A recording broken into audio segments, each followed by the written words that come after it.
ವರ್ಷಕ್ಕೊಂದ್ಸಲ ದುರ್ಗಮ್ಮನ ಗುಡಿಲಿ ರಥೋತ್ಸವ ಮಾಡ್ತಾರೆ. ಆಗ ದೇವಸ್ಥಾನಕ್ಕೆ ಹೋಗಿ ಗರ್ಭಗುಡಿ ಮುಂದೆ ದೀಪ ಹಚ್ಚಿ ರಥ ಎಳಿಬೇಕು. ಈಗ ನೀನೇ ತಾನೇ ಈ ಮನೆ ಗಂಡ್ಸು, ನೀನೇ ತಾನೇ ಈ ಮನೆ ವಾರಸ್ದಾರ. ಈಗ ಆ ಕೆಲ್ಸನ ನೀನ್ ಮಾಡ್ಬೇಕು.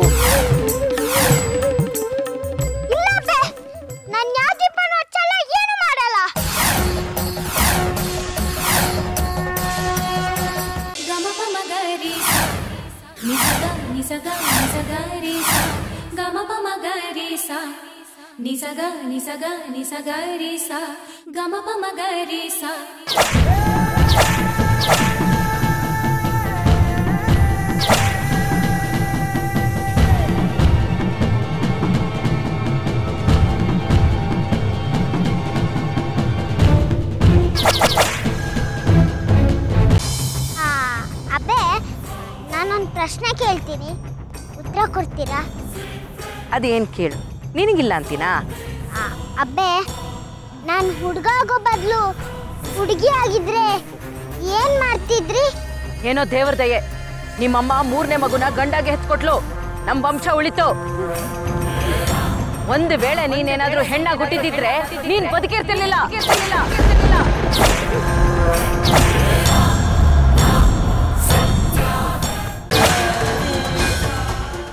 ಈ ರಥೋತ್ಸವ ಶುರು ಆಗುವ ಮೊದಲು ಸಿಂಹವಂಶದ ವಾರಸದಾರ ಈ ಗರ್ಭಗುಡಿ ಎದುರುಗಡೆ ನಂದಾದೀಪ ಹಚ್ಚಬೇಕು. ಕೆಟ್ಟ ಮನಸ್ಸಿಂದ ಸುಳ್ಳು ವಂಚನೆಯಿಂದ ದೀಪ ಹಚ್ಚಿದ್ರೆ ದೀಪ ಆರೋಗುತ್ತೆ. ನಾನು ವಾರಸದಾರ ಅಲ್ಲ, ನಾನು ಹುಡುಗಿ, ನಾನು ಹುಡುಗ ಅಲ್ಲ. ದೀಪ ಹಚ್ಚಪ್ಪ.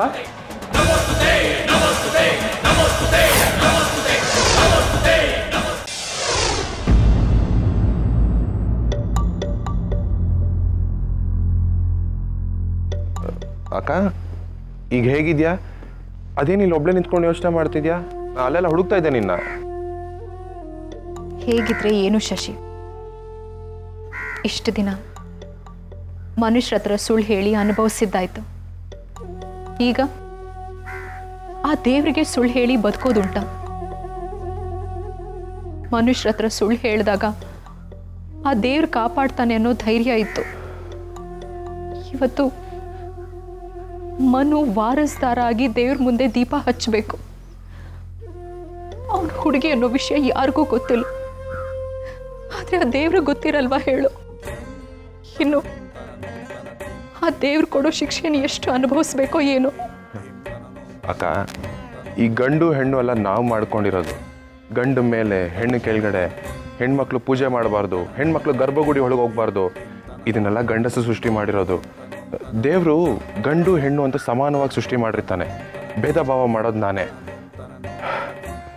ಈ ದೇವ್ರು ಕೊಟ್ಟರು ಪೂಜಾರಿ ಕೊಡಲ್ಲ ಅಂತಾರಲ್ಲ ಹಾಗೆ. ಅಕ್ಕ, ಇಷ್ಟು ದಿವಸ ದೇವರೇ ನಿನ್ನ ಕಷ್ಟನೆಲ್ಲ ನೋಡಿದ್ದಾನೆ, ಇನ್ಮೇಲೆ ಅವನೇ ನೋಡ್ತಾನೆ, ಏನೂ ಆಗಲ್ಲ ಅಕ್ಕ. ಆದರೂ ನನಗೆ ಯಾಕೋ ಭಯ ಆಗ್ತಾ ಇದೆ ಶಶಿ. ಮನು ತಾನು ಹುಡುಗಿ ಅಂತಾನೆ ದೇವ್ರ ಮುಂದೆ ದೀಪ ಹಚ್ಚಲಿ, ಇಲ್ಲಾಂದ್ರೆ ಪಾಪ ಪ್ರಜ್ಞೆ ಕಾಡ್ತಾ ಇರತ್ತೆ. ಶಶಿ, ನಾವು ದೇವಸ್ಥಾನಕ್ಕೆ ಹೋಗೋಣವಾ? ಸರಿ ಅಕ್ಕ, ವಾ.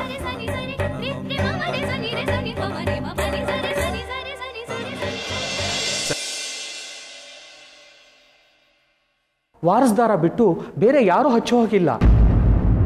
ದೀಪಕ್ಕೆ ಎಣ್ಣೆ ಹಾಕಿ ಹಚ್ಚೋ ದೀಪ ಯಾವ ಕಾರಣಕ್ಕೂ ಆರಬಾರದು.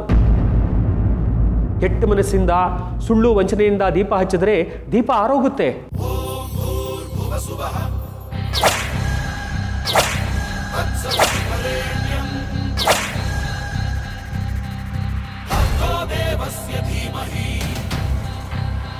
ದೀಪ ಹಚ್ಚಪ್ಪ.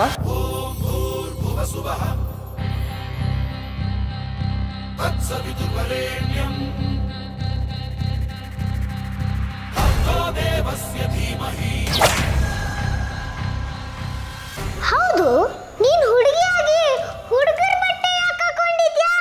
ನನಗೆ ನಿನ್ನ ನೋಡುವಾಗ ನಗು ಬರ್ತಾ ಇದೆ. ಈ ದೇವ್ರ ಕೆಲಸನ 12 ವರ್ಷಕ್ಕೆ ಮುಂಚೆ ನಿಮ್ಮಪ್ಪ ಮಾಡಿದ್ರು. ಅದಕ್ಕೂ ಮುಂಚೆ ನಿಮ್ಮ ತಾತ ರಥನ ಎಳೆದಿದ್ರು. ಪದಕ ಹಾಕೊಬೇಕಾ? ಸರಿ ಹಾಕೋತೀನಿ, ಹೋಗಿ ಆ ಪದಕ ತಗೊಂಬ. ಹಾಂ, ಅಂದರೆ ಪದಕ ಎಲ್ಲಿದೆ ರೀ? ನಾನು ನೆನಪೇ ಆಗ್ತಾ ಇಲ್ಲ. ಅದು ಎಲ್ಲಿದೆ ನಿಮ್ಗೇನಾದ್ರೂ ಗೊತ್ತಾ? ಲೇ ದಡ್ಡಿ, ಆ ಪದಕ ಈಗ ಪ್ರತಾಪ್ನ ಹತ್ರ ಇದೆ, ಏನು ಮರ್ತೋಯ್ತಾ?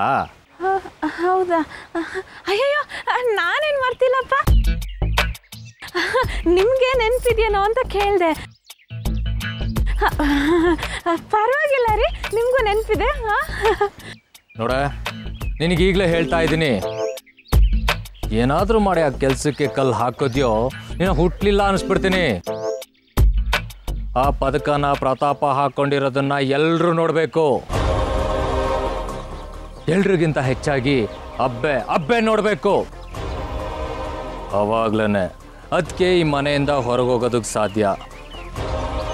ನೋಡು, ಈ ಕೆಲಸ ಆಗೋವರೆಗೂ ತೆಪ್ಪಗಿರೋ, ಗೊತ್ತಾಯ್ತಾ?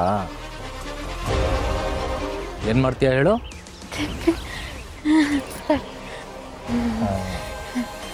ಜಾಣೆ.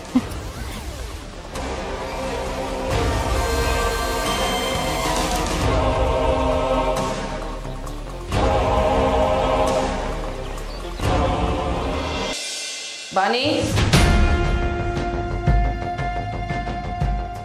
ಏನಬ್ಬೆ? ಹೊರಡಕ್ಕೆ ಮುಂಚೆ ನಿನ್ನ ಹತ್ರ ಸ್ವಲ್ಪ ಮಾತಾಡಬೇಕಾಗಿತ್ತು. ಹೇಳಿ ಅಬ್ಬೆ. ಇನ್ನೊಂದ್ಸಲ ಕೇಳ್ತಾ ಇದ್ದೀನಿ, ನನ್ನ ಹತ್ರ ಏನು ಮುಚ್ಚಿಡ್ತಾ ಇಲ್ಲ ತಾನೆ? ಏನಾದರೂ ಹೇಳಬೇಕು ಅಂತಿದ್ರೆ ಧಾರಾಳವಾಗಿ ಹೇಳ್ಬೋದು.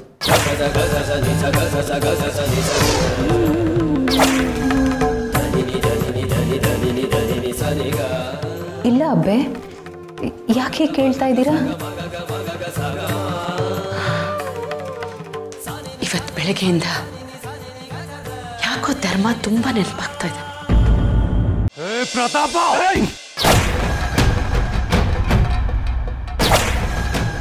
ಅಬ್ಬೆ ಇಲ್ಲಿ ನೋಡಿ ಅಬ್ಬೆ.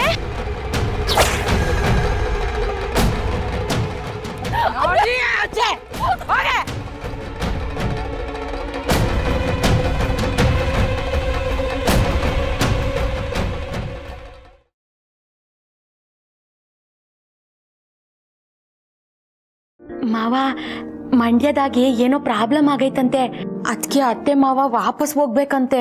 ಅಪ್ಪ ಅಮ್ಮ ನಾಳೆ ಬೆಳಗ್ಗೆ ಊರಿಗೆ ಹೋಗ್ತಾ ಇದಾರೆ. ಬೇಬಿ, ಈಗ ಬರೀ ನಾನು ನೀನು, ನಮ್ಮ ಮಧ್ಯೆ ಬೇರೆ ಯಾರೂ ಇಲ್ಲ. ಮೇ ಕಮಿನ್ ಸಾ? ಎಸ್ ಚಾನ್, ಕಮಿನ್. ಶನಯ, ನೀನು ಹೊರಡು. ನಾನು ಹೇಗೆ ಹೋಗ್ಲಿ? ನಾನು ಡ್ರಾಪ್ ಮಾಡ್ತೀನಿ.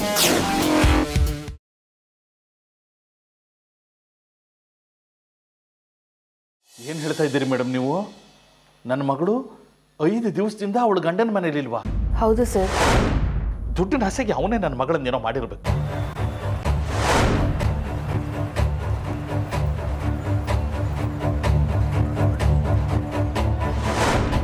ಎಷ್ಟು ದಿವಸ ನಾನು ಅವನನ್ನು ಸಹಿಸ್ಕೊಂಡಿದ್ದೆ ನನ್ನ ಮಗಳಿಗೋಸ್ಕರ. ಈಗ ಅವಳೇ ಕಾಣೆ ಆಗಿದ್ದಾಳೆ ಅಂದಮೇಲೆ ನಾನು ಅವನನ್ನು ಸುಮ್ಮನೆ ಬಿಡೋಲ್ಲ. ನೀವು ಹೇಳಿದ ಪ್ರಕಾರ ನಿಮ್ಮ ಮಗಳು ನಿಮ್ಮ ಅಳಿಯನಿಂದನೇ ಕಣ್ಮರೆ ಆಗಿದ್ರೆ ನಿಮ್ಮ ಅಳಿಯ ಅಲರ್ಟ್ ಆಗ್ಬೋದು. ಅದರಿಂದ ನಿಮ್ಮ ಮಗಳಿಗೇನಾದರೂ ಅಪಾಯ ಆದರೆ?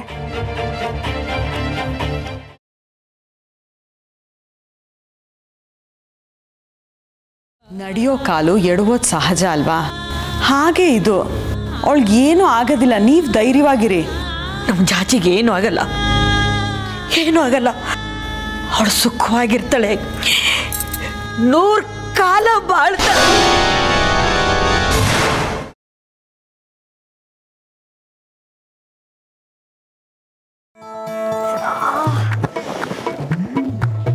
ಡಿಕ್ಕಿ ಹೊಡ್ಕೊಂಡ್ರೆ ಇನ್ನೊಂದು ಕಿತ್ತ ಹೊಡ್ಕೋಬೇಕು, ಇಲ್ಲಾಂದ್ರೆ ಹಣೆ ಮ್ಯಾಗ ಕೊಂಬರ್ತೈತೆ. ಇವಾಗ ನಾನು ಡಿಕ್ಕಿ ಹೊಡಿತೀನಿ.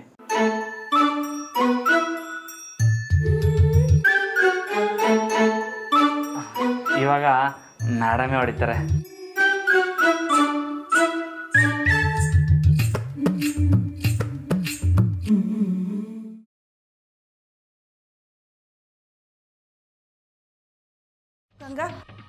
ಅಕ್ಕಾರೆ, ಇದು ದೇವ್ರ ಪ್ರಸಾದದ. ನಾ ಬರೋ ತನಕ ನೀ ಇಲ್ಲೇ ಇರ್ಬೇಕು, ತಿಳಿತಾ? ಈ ಜಿಲೇಬಿ ಎಲ್ಲೋದ? ಇಲ್ಲೇ ಮಲಗಿದ್ನಲ್ಲ. ರೀ ಕಾರಂತ್ರ ಪ್ರಸಾದ್.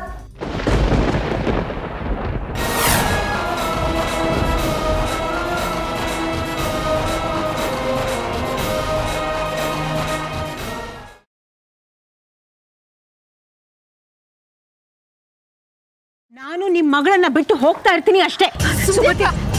ಹಾಗೆಲ್ಲ ಮಾಡ್ಬಿಡಿ. ನಮ್ಮ ಹುಡುಗಿ ಗೊತ್ತಿಲ್ಲ ತಪ್ಪು ಮಾಡ್ಬಿಟ್ಟಿದ್ದಾಳೆ. ಗೊತ್ತಿದ್ದೋ ಗೊತ್ತಿಲ್ದೇನೋ ಮಾಡಿರೋ ತಪ್ಪು ತಪ್ಪೆ.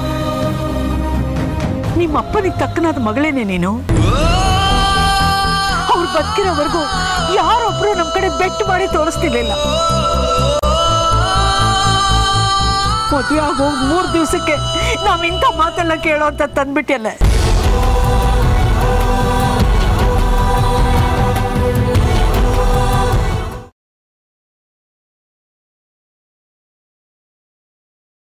ಪರಮೇಶ್ವರ, ಇದೇನಪ್ಪ ಹೊಸ ಸಂಕಟ ತಂದಿಟ್ಬಿಟ್ಟೆ. ಶೇಷ ಆ ದುಷ್ಟನ ಜೊತೆ ಹೋಗಿದ್ದಾಳೆ, ಹೀಗೇನ್ ಮಾಡ್ಲಿ? ಯಾಕೆ ನಿನ್ನ ನಿಜ ರೂಪದಲ್ಲಿ ಬಂದು ನಿಲ್ಲೋದಕ್ಕೆ ಭಯನಾ? ಏ ಅವಿವೇಕಿ, ಮುಚ್ಚು ಬಾಯಿ. ಏನೋ ಶಕ್ತಿಶಾಲಿ ಅಂತ ಅಹಂಕಾರದ ಮಾತುಗಳನ್ನ ಆಡ್ತಾನೆ ಹೋಗ್ತಾ ಇದ್ಯಾ ಅಲ್ವಾ? ನನ್ನ ಶಕ್ತಿಯ ಸ್ವರೂಪ ಎಂತದ್ದು ಅಂತ ತೋರಿಸ್ತೀನಿ.